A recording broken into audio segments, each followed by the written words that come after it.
Hello, everyone, and welcome back to the latest edition of the No Holden Back podcast.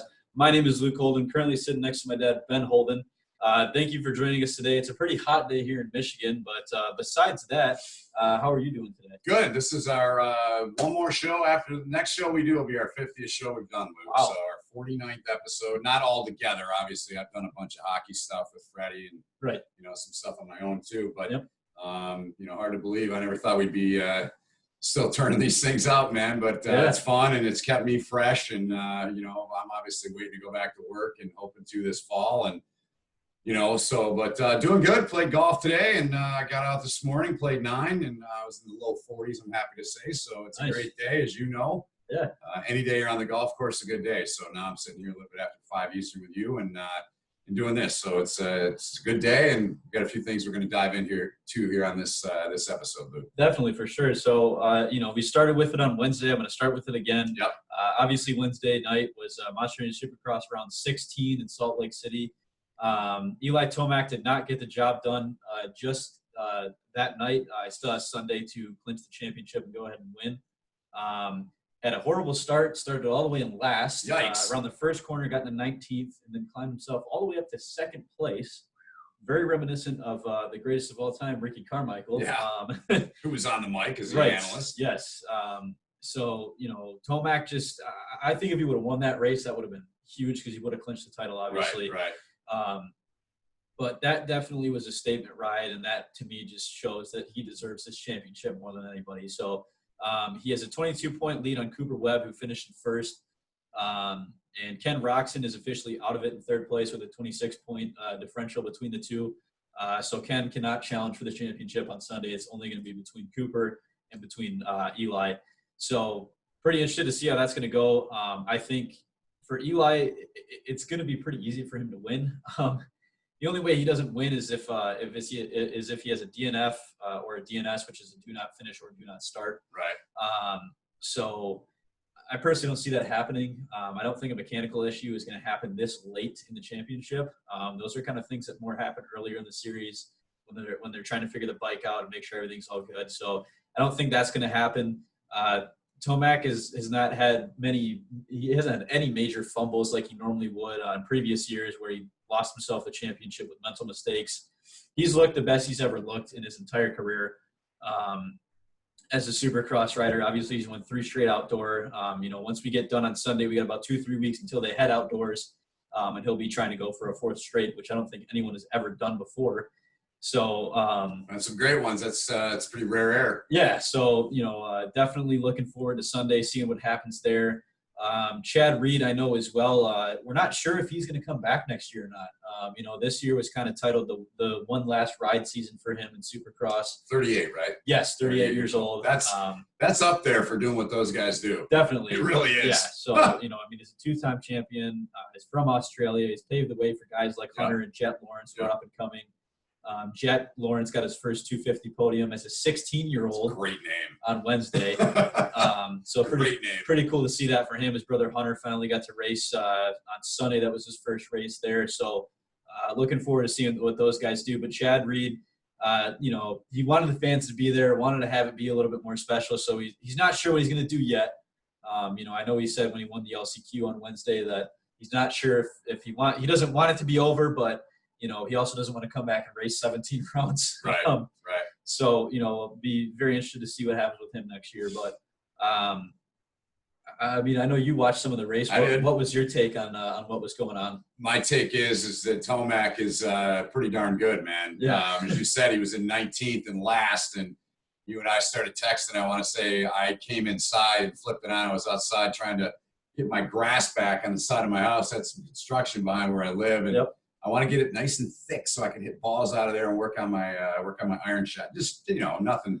I can't bomb balls 200 yards from where I'm at. I don't have that much room. But, Right. Just get out there and put a little divot into it. But anyway, So I'm out there and Luke and I are texting, and so I came in and flipped it on, and it seemed like about every half a lap he was passing 1-2 guys, and next thing I know, like you said, he finished in second. I watched the end of it, and I was really impressed. I hadn't had a chance to watch him a whole lot, and you keep informing me and educating me on what's going on in the series after many years of covering it. Yep. But I've kind of drifted away from that because of other responsibilities. But Right. yeah, I was impressed, really impressed. Yeah. So what's a breakdown then? So what's Tomac need? Webb can Webb still catch him then? He definitely can. You know, I mean, I think like I said, the worst thing that can happen to Tomac is not finishing or not starting. Right. And that would come down to a mechanical issue with the bike, which again, this late in the series, that's not usually going to happen because the bike is pretty figured out. The setup's good. The engines are all good. There really shouldn't be any issues with that.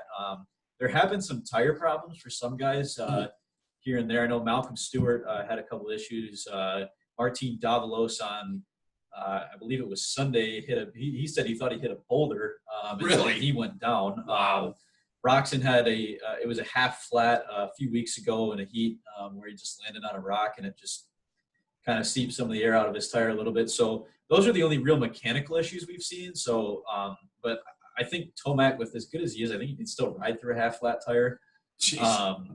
You know, I mean, he doesn't even have to really finish in the top 10, you know, to win this. It's so spread out in points right now.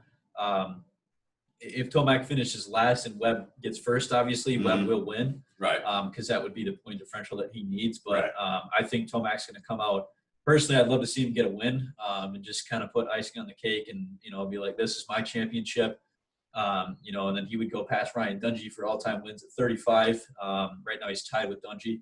Dungey being a 4-time Supercross champion. Right. So, you know, that's really what's going to happen. He's looked really good in Salt Lake. Obviously, he's the defending champion. So he wants to hold on to that number one plate as long as he can. But I think that's kind of coming to a close, and I think Sunday's definitely going to be the day for Eli. So. All right. Well, it'd be hard to pick against him with all those things he's got in his favor, and obviously he's earned it. Yeah.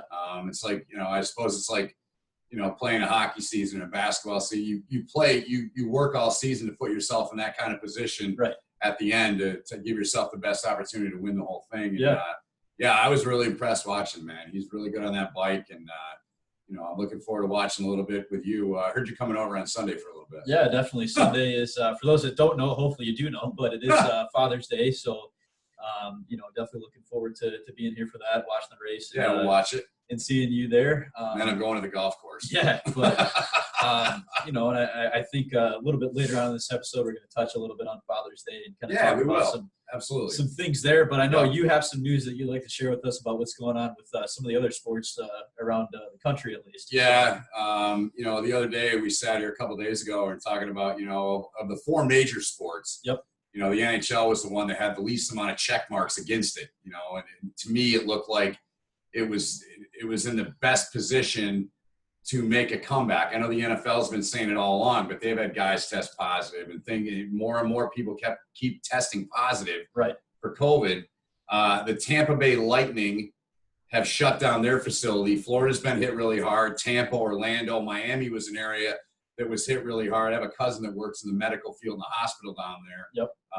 And Tina, you met her. And you know, that Miami area, when everything first started in March, Miami got hit hard. Yeah. And, you know, there was a lot of people, myself included, that were like, well, there are so many nursing homes in Florida and Arizona. Yeah. And that's really, unfortunately, where many of the deaths, a big amount of them came from COVID. But Tampa's getting hit hard. Orlando's getting hit hard. And the Lightning, the Tampa Bay Lightning, the National Hockey League, have shut down their facility. 3 players tested positive today. Yep. Other members of their team and their organization have tested positive. The Philadelphia Phillies, who play across Tampa Bay, for those not familiar, if you're in Tampa, you take the Courtney Campbell or the Howard Franklin Causeway to get out to the Gulf. Yep. And Clearwater's probably, you know, in normal traffic, it's probably a half hour, maybe 40 minutes from Tampa to get out there. Where the Phillies are at, Major League Baseball, they have 8 people in their organization that today have tested positive. Up north a little bit, Dunedin, where Grandma and Grandpa first lived when they moved down to Florida. The Toronto Blue Jays, they've closed down their facility. Wow. And then I'll put a bow on this going back to hockey. The last time I was on Twitter before we started taping this, about 20 minutes ago, Austin Matthews reportedly has tested positive for COVID-19. And Austin Matthews, of course, one of the many young faces of the National Hockey League. Yeah. He's in that group of 5 guys, in my opinion, and I think anyone that knows anything about the sport would agree. You just hope, I hope that isn't something that just puts a clamps on everything, because I've been saying it all along. We need sports. I know we have to do it the right way. We have to have patience. Yep.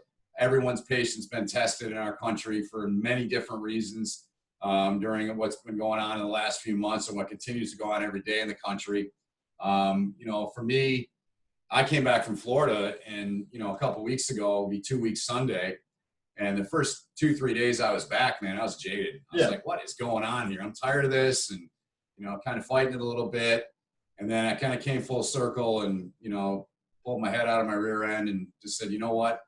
Be a good citizen, be a good American, be a good, functioning member of society. Try to do the right things. Think of other people. And I think we need more of that in our country. I think there's a lot of selfishness going on in a lot of different ways, but especially with this COVID thing. I don't want to sound like a politician, but wear the mask. Yeah. Just wear it. You're going into a crowded place. Put it on. It'll make other people feel comfortable. It's not for that long. Think of this. Think of the healthcare workers that are wearing those things 12 hours a day. Yeah. We can do it for a few minutes when we go out. Our state was criticized all over the country. Gretchen Whitmer, our governor. I've had countless friends text me or call me or email me, what's going on with Michigan? I don't know. Yeah. I'll be honest. That was a big part of the reason I went down to Florida. I had time, and I was just tired of being at home. Yep.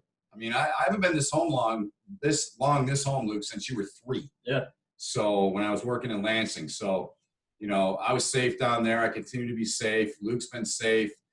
He's been great helping his mom through a tough time, and I'm really proud of him for that.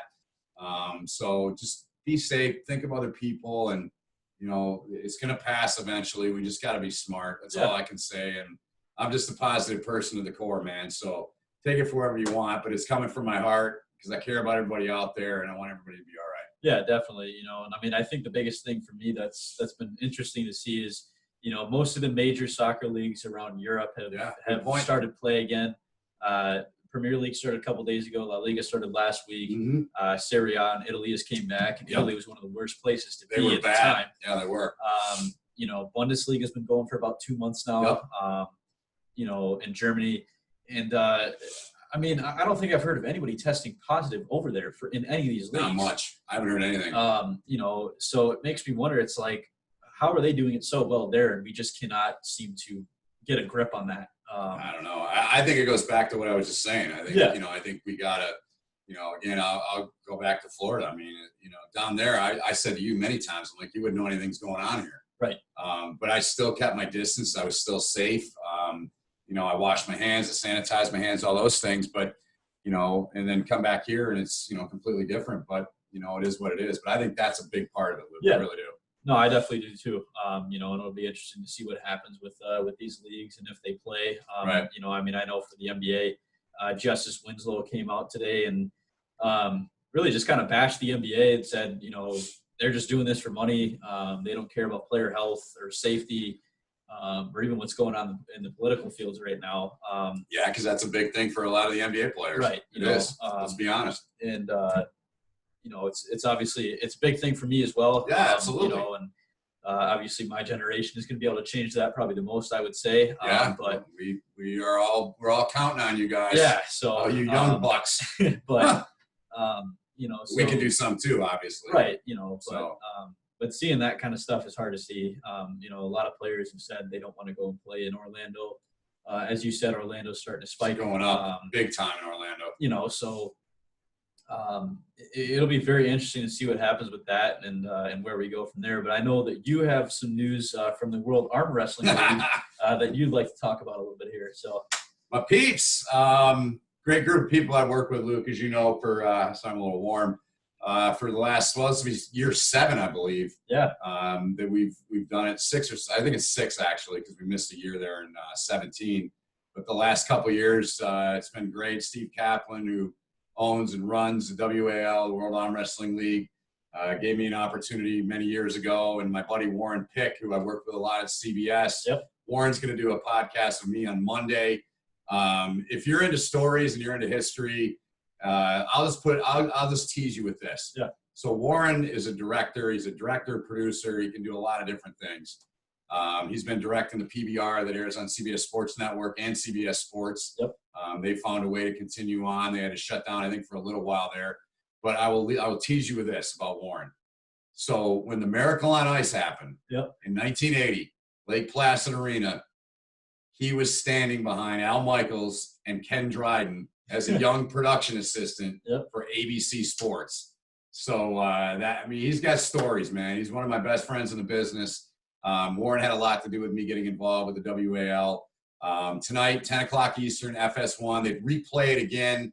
I want to say it's 1 a.m. They replay it for the West Coast time. But 10 Eastern, FS1. Steve Kaplan and the WAL folks have gotten an agreement. There's 5 shows that are going to air on FS1. Last week was the 2018 championship in Atlanta. Tonight was last year's championship in Atlanta. Nice. The Monster, Michael Todd, Jerry Caderet, Big Daddy, a couple of big boys, both 300-pounders. I mean, it was unbelievable. So that airs tonight. The show was about 3.5 hours last year, but it'll be a 2-hour show tonight. Have you been to one of those with me or not? Yeah, I've been to the championship or just to a show. You've been to a show. Where'd you go to a show with LA. me? Oh, that's LA. right. Idiot. Calling myself an idiot. Yeah, last year we were there. We were there, right? Yeah, a year ago today, actually. We were driving up to, we were later that night, a year ago tonight, we were at Laguna Seca Raceway. Yeah. So, yeah, that's right. Yeah, you came to the LA one with me. And so you've seen it. Yeah, it's one of the oldest sports in the world. Oh, yeah. I mean, I remember the first show that we did. Neil Pickup and I. Neil's unbelievable. He has taught me so much about a sport I never thought I'd be involved in. Yeah. I'll leave it at that. And I'm so proud and happy that I am part of it.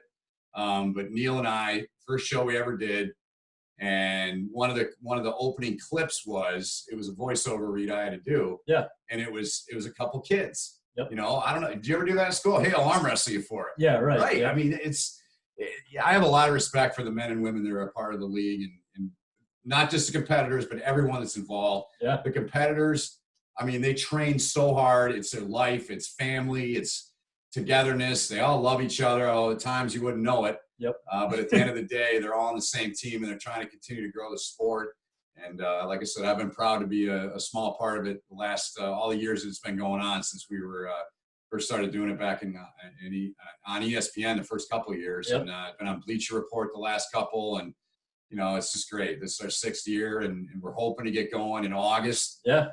In Chicago. That's the last word I heard, and hopefully we can stick to those plans. It'll be a weekly event. It'll be 2 weeks off between week 5 and the championship in Atlanta, down at Turner Studios. So we're all hoping. I know the competitors, the pullers, they're just chomping at the bit. I see all on Facebook and on social media, and keep on keeping on. And I'm looking forward to seeing everybody and hopefully getting back inside the arm wrestling arena to watch some great athletes go at it. Yeah, definitely. It'll be great to see you guys come back. And for anyone that hasn't seen it, it's pretty fun and interesting sport, to say the least. Where were you at last year? Were you right in the corner? Where did they end up putting you? I believe that I was up on the stage with you guys. Oh, that's right. Yep. Yeah, you were up there with was Neil there for that one? Or yeah, Neil was there. Yeah. Max was there too. Yep. Max Taubman. I'll be doing the shows with Max this year. I don't think Neil's going to be able to get over here. Yeah. But yeah, no, that was cool. I can't believe I forgot that. You can punch me if you want. Nah, that's all right. But I guess that'll kind of segue into our next thing. So how bad of a father I am. For those that don't know, I hope you do know, obviously. But Sunday is Father's Day. Obviously we're going to be together on Sunday for a bit. Arm wrestling. Watching Supercross. But yeah, I guess I'll let you take that a bit, and put a lot of pressure on me. Kind of go into what maybe, Father's Day means to you, and, things that you've learned and kind of help you grow, I guess, as a person from your dad. Well, I get a little emotional. I do, and I won't lie, but I feel like the greatest gift my dad gave me was a work ethic, and teaching me how to do things the right way and never taking shortcuts. Always do it the right way. Yeah. You can't do it right, get out of the way. I'll find somebody else that can. Right. He told me that many times when I worked for him for 3 years as a carpenter. When I got out of high school, I was going to play junior hockey, opted not to, and saw an opportunity there to work with my dad, and that's what I really thought I was going to end up doing, Luke. I thought I was going to be a carpenter the rest of my life. Yeah. And you know, Grandpa taught me an awful lot, man. Not just about building houses, but, you know, he taught me a lot about life. Yeah. And, you know, you've been around him and I enough together to know some of those things. And, you know, again, just he taught me how to work. He taught me how to do things right. You know, be fair to people, be honest with people, treat people the right way. You know, it's funny. I love showing people pictures of Grandpa and I that have never seen my dad. And he's the farthest thing from me in terms of look that you would imagine. Yeah. He looks like Santa Claus now, basically. You know, he's had a ponytail his whole life, a big beard, and, you know, it's gray, white now, whatever you want to call it. Yep. You know, he's 68 years old. He's still working every day. I'm so proud of my dad. I mean, he's been an amazing role model to me for all these years. Just, he never quits, man. He works, and loves what he does. You know, he always told me, and I pass this on to you, you know, find something you do and, you know, you'll be happy the rest of your life. And, you know, my dad started working, I believe, when he was 14, dropped out of school and started working in construction. My grandpa was a kitchen salesman, Luke's great grandfather, my grandpa Holden. And, Yep. you know, the rest is history. My dad at one time, I'm not afraid to say this, to me, he was the biggest builder in the greater Lansing area. I mean, he built so many homes in Okemos and East Lansing, and just all over the place, man. And, you know, I started going to work with him, you know, around the same time you'd come with me. I was 9, 10 years old, and, you know, he'd take me in and sweep all these condos out and whatever it was, house, whatever. And I'm talking big houses, 3,000-4,000 square foot homes, you know, Yep. not everything, but a lot of it, you know, what I remember was like that. And, you know, sweep it out, you come in, do it again. I'm like, wow, I just did it. He's like, do it again. You know, I didn't understand things like that. Obviously, I'm 10 years old. Yeah. And I didn't understand a lot of things that he tried to teach me when I was 17 and just graduated high school. You know, I thought I knew everything. I'd been around it, you know, as a kid, and, you know, thought I knew what was going on. Right. But I really didn't. Yeah. And my dad and I have had that conversation many times over the years. And in fact, a couple weeks ago, it was 2 weeks ago today, I was sitting with my dad and my mom and hanging out with them down in Florida. And we just sat around and talked a lot and reminisced and, you know, but yeah, you know, those years after high school, it took me about 15, 20 years to realize what my father was trying to do. Yeah.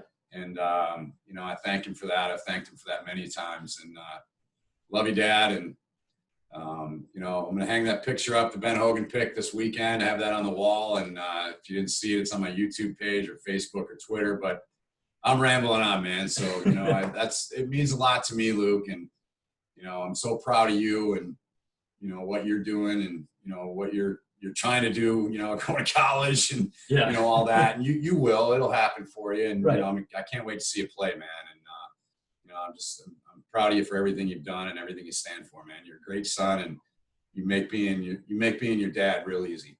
Yeah. Well, kid's never been in trouble, man. He's a great kid and he's got a heart of gold. Yeah. Well, I appreciate that a lot, you know, and I mean, obviously, you know, Father's Day means a lot to me. You know, I have, you know, I mean, I'll say it, I have the greatest dad on the planet.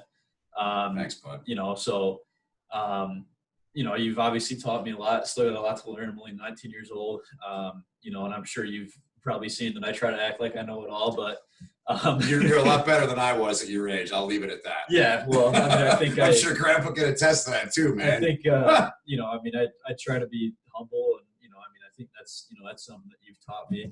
It's important, man. It's important. Yeah. You know, I mean, you know, you talk about all the time, you know, you're a positive person, you post positive, you know, positivity everywhere. Yep. You know, and I think for me, that's something that I've kind of struggled with in my life is not always looking at the positive things, as you know. And, you know, I still do that. At times I do tend to, you know, draw towards the darker side at times, but, you know, I think I've gotten better at appreciating the things I have and being positive and, you know, trying to make other people, you know, happy and you know, smiles all around, things like that. So, excuse me. Yep. You know, you've taught me those kinds of things, and, you know, work ethic that I've got from you, that you got from your father. And, you know, I think throughout the pandemic, that's kind of gone away a little bit, but I think it's gone away for a lot of people. But, you know, as things starts to kind of get back to normal, I think, you know, we'll be able to find that again. And, you know, because one thing that I've always learned from you is, you know, be the best at everything you can be the best at. You know, don't just settle on one thing. Don't just, you know, only be good at this specific part of, the game, for an athlete, don't only be good at ground balls, don't only be good at takeaway checks or playing lockdown defense, be able to do everything, and I think that helped me as a recruit, when I was coming up through high school and getting, offers from colleges. And, I was playing short stick demon in the summer, LSM in the summer. Swiss Army knife, baby. A little bit of two-way midi, Yeah. Just trying to do everything, and that's kind of what's going to, what my – hopefully the staple that I'm going to leave at Concordia of Ann Arbor when I get there in the fall, is be able to do it all and, be the best you can be at everything and help everyone on your team. Is the other thing, don't just – I kind of touched on it earlier, I think, but, it's not all about you. Right. Not all the time. No, right. It's not. So, most of the time it's not. Yeah. And we've been pretty lucky, both me and you, to be able to go on some pretty awesome trips. Obviously, we talked about the LA trip, Laguna Seca. Can't believe I forgot that. And San Francisco last year. I just want to say, and I'm going to sound like I'm fighting what I was there for was my job. Right. But we had such a good time. I didn't even think of that. I was like, I just remember getting in the car on Friday and we headed north. So that was awesome, man. We've done a lot of cool things, Luke. Yeah, we definitely have. So. It's cool. Like I said, you've been, this kid's been, this young man, he was easy to raise. I'll put it that way. And it wasn't, the easiest of circumstances for you. Yeah.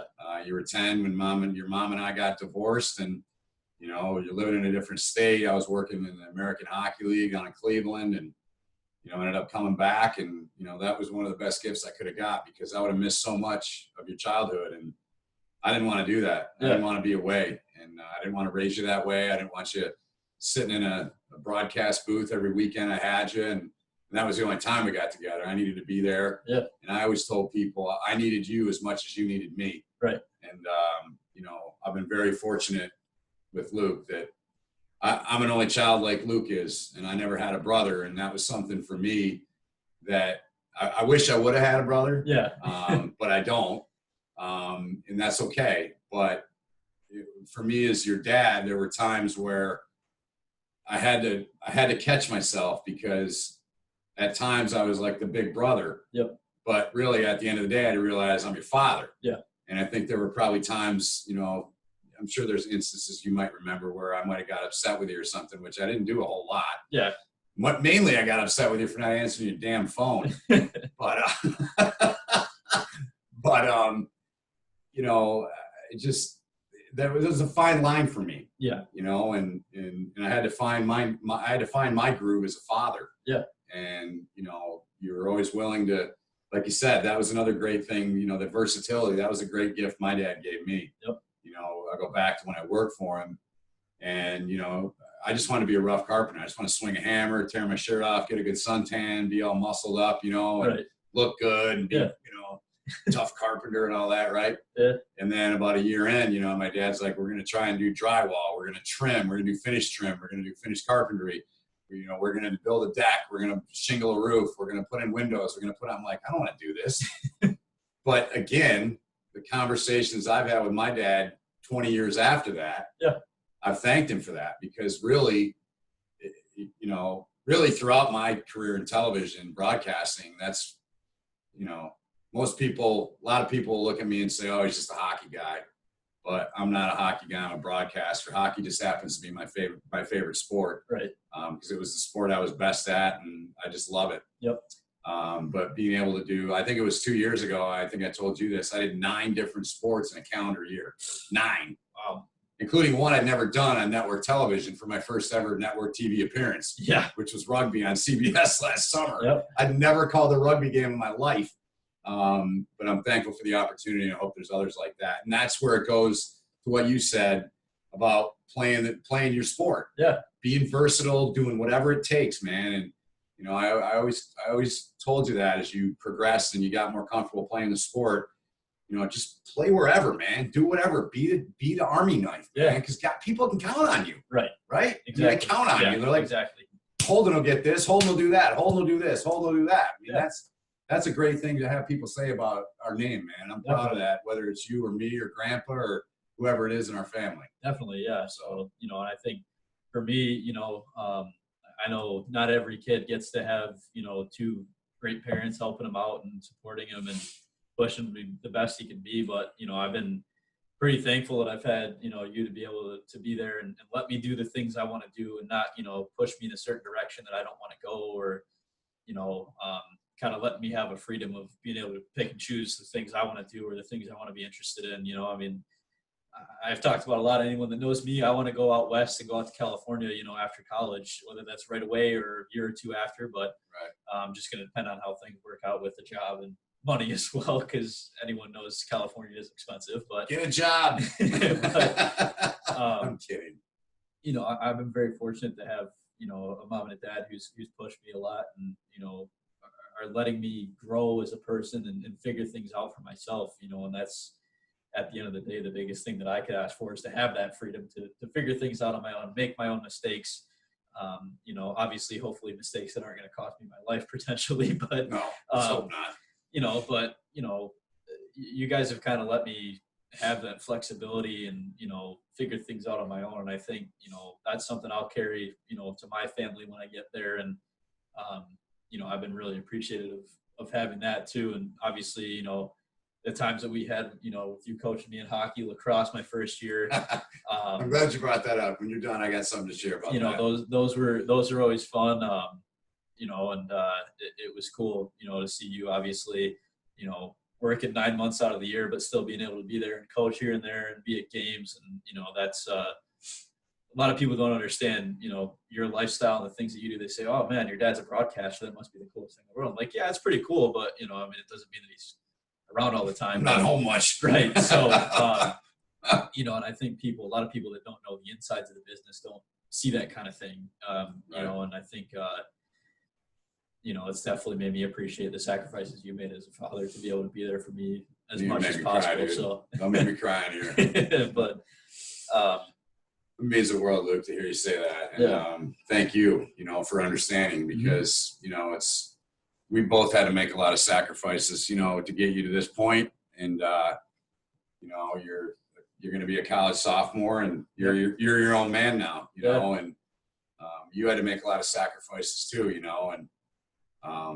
I'll be honest, I for the 99.999% of the times I enjoyed coming home from a trip and going right to the rink or whatever it was, or I'd get home, Saturday from doing hockey or whatever I was doing. And, you'd have a game Saturday night and be in the rink. I never was your head coach in hockey. I was always an assistant coach, right? Because I couldn't commit to it. Yeah.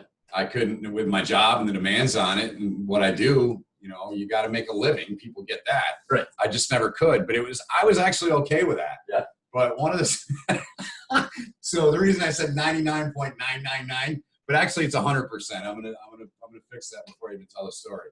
So I don't know if you remember this or not, but I want to say you were probably 5 or 6. Okay. And from the time you could walk, I pretty much had a hockey stick in your hand. Yeah. We had a net in the basement. I had an old Labatt Blue. It was the goalie all spread out making the save. Yeah. The goalie pads. My neighbor was throwing that away. And I went over and, I'm a collector. I love memorabilia. It's something maybe later in life I might, open my own store, whatever. But nevertheless, so I went over and I said, hey, do you mind if I take that? It was it was a cardboard, but it was really well done. It looked like a real life goalie. Yeah. And it had a thing in the back. Like if this was the thing, it had a thing that folded back and it held it up. So I cut that off and I basically just nailed it onto the wall. Yeah. Yeah. And we had that in the basement. So, this kid was, I thought for sure I was, raising a hockey player. Nevertheless, so you were 5 or 6. Yep. And you know where I'm going with this? I think so. Not 100% sure. It was one of the first times, folks, that I was humble as a father, completely humbled. So John Locke, who was I believe John was the head coach that year. Yeah, I think he was. He says, Benny, we had half ice. We were sharing, we had half the ice. And we're in this end. If you're looking at the rink, we're in this end. And so he's working in this circle. I'm working in this circle. And you know where I'm going, right? Yeah. And so so John just said, hey, Benny, have them, skate circles, forehand, backhand, around the circle, keep the puck on the stick, the drill. Yep. So he thought it was cool to fall down. For about that and him not answering his phone when he was like 12 or 13 drove me nuts about more than anything he ever did. He didn't do anything bad. Anyways, So Luke goes and he keeps falling down. And he thought it was cool to fall down. Again, he's 5 or 6. I get it. He's a little kid. Like, dude, you can't. I mean, I don't know how many times I must have told you. You probably hated me for this. You can't play if you're on the ice. You got to be on your feet. So he goes through the drill once or twice, goes through the next time, and he's making a mockery of the thing. He's falling every step, sprawling around on the ice. So I skate over, kneel down. He's laying on his back, spits his mouth guard out, and he's waiting for me to say something. And so finally I said, Luke, you can't play hockey when you're on the ice. Mouthpiece is out again. Spit it out right into his cage. Yep. Looks up at me and he goes, Dad, you're really frustrating me right now. I did not know what to say. I just looked at him. I said, all right, I'm going to go over here. So I went to the other circle for a minute. But anyway, I mean, just, you know, a lot of great memories. I mean, I remember going to, you know, down to Columbus when we were living in Cleveland. You still got a picture in your old bedroom. Yep. I hear at my place of that. You know, just all the trips, you know, we went on and coaching you and, you know, there's one moment I was really proud of you. Really proud of you. There's a lot of moments, but one that stands out since we're talking about funny stories here. Yeah. So Luke's playing with a young man. You were probably what, 12? When did you switch over to lacrosse? 13? 13 was my first year. Yeah, right. I didn't fully switch because I think I played lacrosse and hockey for 1 year. For 1 year together. Right. Yeah, and then, so, I switched. Yeah, I think it was either the year you were 12 or 13. No, it was when I was 12. Yeah, it was 12. All right. Yep. So Luke's playing with a D partner that's my size, and he's 12 years old. Brendan, right? Brandon, yeah. Yeah. So big kid, went to Catholic Central. He's probably playing junior hockey somewhere at this point, or maybe in college. But anyway, good player, smart player. Luke's out there. He's scrappy, you know, undersized, just battles, plays hard.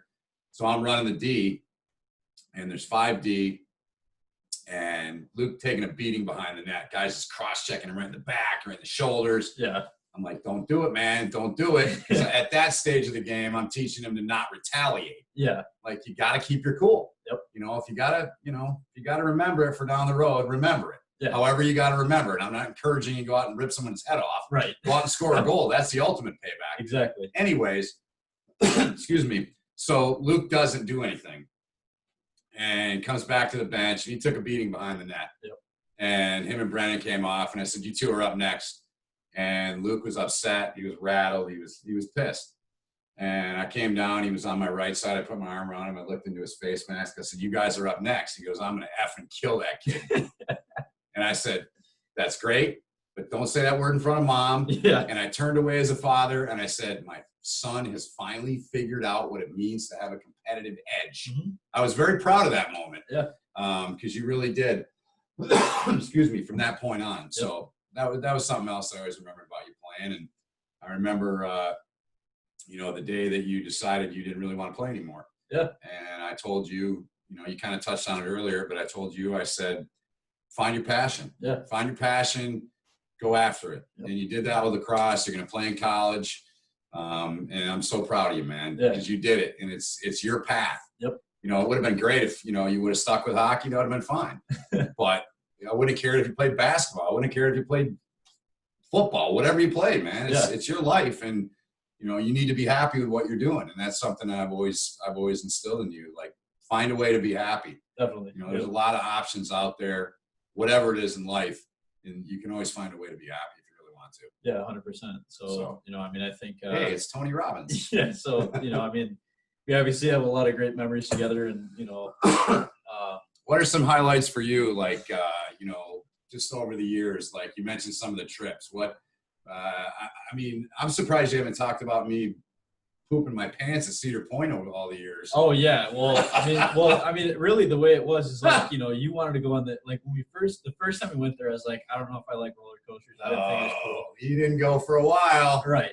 You know, I think it was about maybe 3 years later that I was really kind of like into it. 2 or 3, and then you drag man everyone there. Yeah. So I went though. Yeah. No. Yeah. So you know, I mean, we got all those times at Cedar Point, you know, where we'd go. Wouldn't want to go on the big rides. I remember like the ride that I would always want to go on is called the Monster. It's like a big spin thing that we'd always want to go on. Yes. I think we did that at 1 year at least like 5 times in a row because there was no line. 100% we did. I remember. That was the year you got the Uncle Sam hat. Yeah. I think I still have that hat in the closet. Yep. So, you know, got all those, and then I think the first time I think that we went on like I think it was Millennium Force because you talked it up all the time. You're like, because I went with Dane. Dane dragged me on. Yeah, because you were like, oh, this is the best ride here. We gotta go on. And I was like, all right, I was nervous. Obviously, I was like, okay, this thing's like what, like 300 feet up in the air, 400, I think. Like what it goes 90. Yeah, and I was like, what the hell am I doing here? This sounds like the worst idea ever. It was a hot day, I think, that day too. It was like a 2-hour wait, I think. Was that the day we went, or was that the time we got right up there and the thing got stuck? No, that was the time. That was the first time we went. First time, okay. I think it was like 2 years later when it got stuck. We were like, yeah, let's just not do this. But it was hot. They had the misting fans going. If you haven't been to Cedar Point, they have the TVs with like games you can play, or they got music videos and stuff going on. Right. We're just kind of waiting to get up there. I'm getting more and more nervous. I know there's the side path that you get on once you get through like the maze of the line. Yeah. The car whizzes like right by you going 90 at the final turn before it comes back into the station. Yeah. And I saw that and I'm like, wow, that's pretty fast. Like, I don't know how I feel about this right now. And then we get up there and I don't know what, we were like maybe middle of the train, I think. I think so, yeah. Somewhere around there. Yeah, I think so. Because like eventually I got to the point, and I'm still at the point where I want to go front row every time, even though it's the longest line. But I ain't doing that. because it's like, well, I mean, you get to see everything, you get to experience everything. But I'm good. We were like mid train, and I was like, and then because you would have thought, oh, maybe they'll put the chest bar over you, and you'll have that to hang on to, like on the Raptor and the Gatekeeper and all those rides. No, it's just a single lap bar that barely even covers your legs. It's true. And you have a handle in front of you and one at your legs to hold on to, and that's about it. Yep. So we get up there, and I think was I on the lake side? I think you were, yeah. Yeah, so I was looking out on the lake, and side. I was like, oh my God, this is like. And I'm just like, tell them what I'm like. You're just sitting straight forward. You're not looking anywhere. You're like, can this just be Is this over yet? Right. So we get on it. Can this be over yet? We get to the top of the hill, and it goes down the first hill. And I was literally like, this is the greatest thing I've ever done in my life. Going this fast, this high. Yeah. I think in the tunnel I don't know what, like you. I blacked out. Yeah, I think you actually did have your eyes closed in the tunnel when it takes your picture.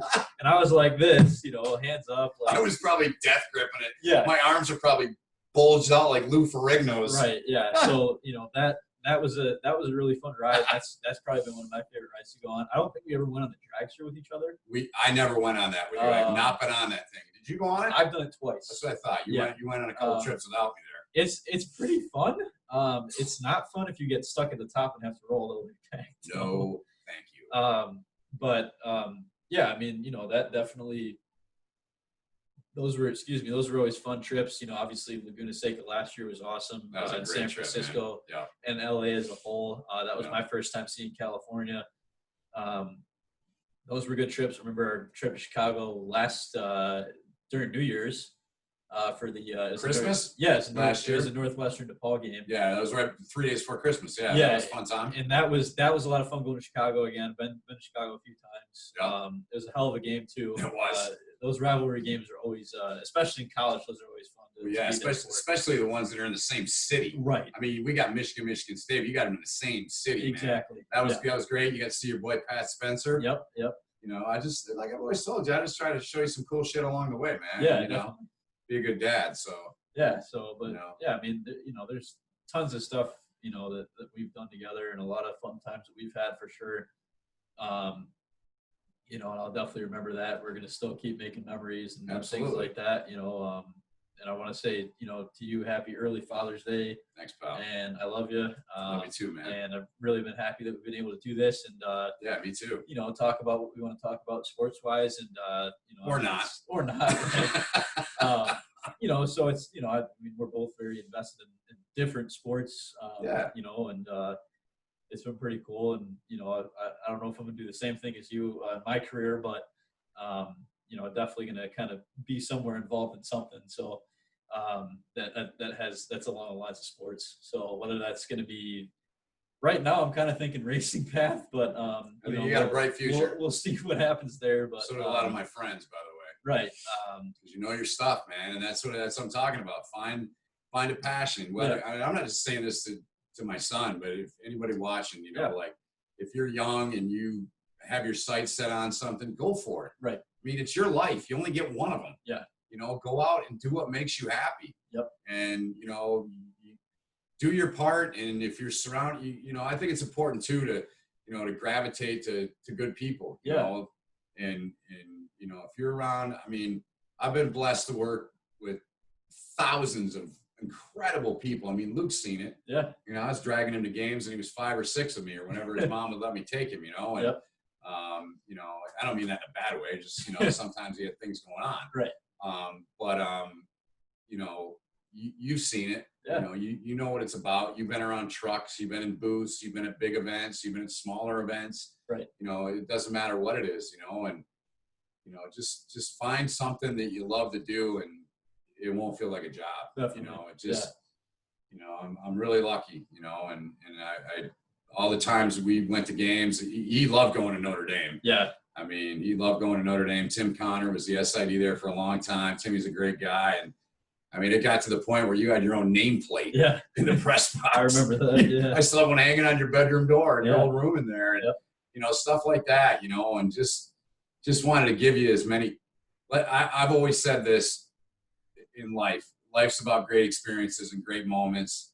And I just wanted to show you as many and continue to want to show you as many great moments and experiences as you can get. And I'm fortunate to do what I do and have done for a quarter of a century. And, I could take you to some neat places, and you've always appreciated it.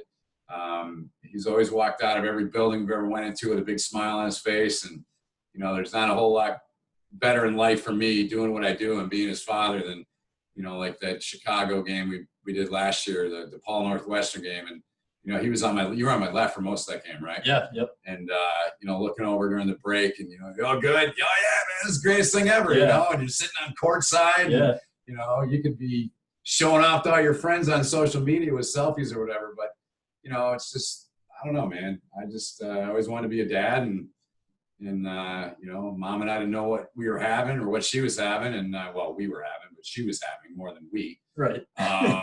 And I'll never forget when you came out and the nurse said, he's sunny side up. Yeah. You were upside down. Yep. And, so I cried my eyes out for an hour. Mom's family thought something was wrong when I finally came out. I was like, it's a boy. Yeah. Because we didn't know. We didn't want to find out. We agreed on that. And, it worked out, man. So it's been really cool to do this with you, Luke. And, it kind of just started from us kind of chatting about it a couple times, and here we are, and it's been a lot of fun, man, and I look forward to continuing to do it. It's helped me keep my sanity at times. It's helped me keep my skills up. Yep. And just everything about it. It's just been fun, and this is one of the ones I'm more proud of that we've done.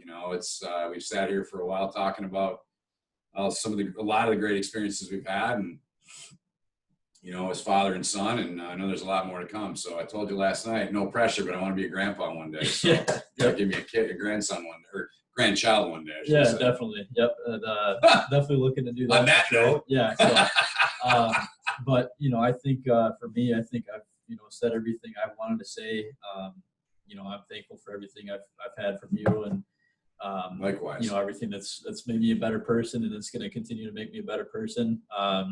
To all the dads out there that are listening right now, happy Father's Day to you guys. And a special shout out, not that he asked me to do this, but Coach Ty McGuire, happy Father's Day to you. Happy Father's Day, Ty. Congrats on, your 2 kids, and, hopefully they aren't too much of a handful for you. I know sometimes they might be, but probably easier than dealing with you guys. Yeah. But shout out to Coach, and happy Father's Day to you. And, thanks to everyone for tuning in to That's it, we're done? Yeah, I think so. So you didn't make me cry. I thought you were going to at one point, but you didn't, man. But yeah, and thank you for everyone for tuning in to this week's episode.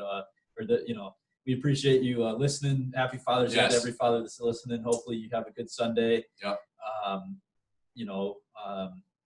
And to the dads, thanks to all you guys do. So love you, dude. Love you too. So, but love this kid. Thanks for listening to the latest edition of the No Holden Back podcast. My name is Luke Holden from Ben Holden. We thank you for listening. Have a good one. Happy Father's Day.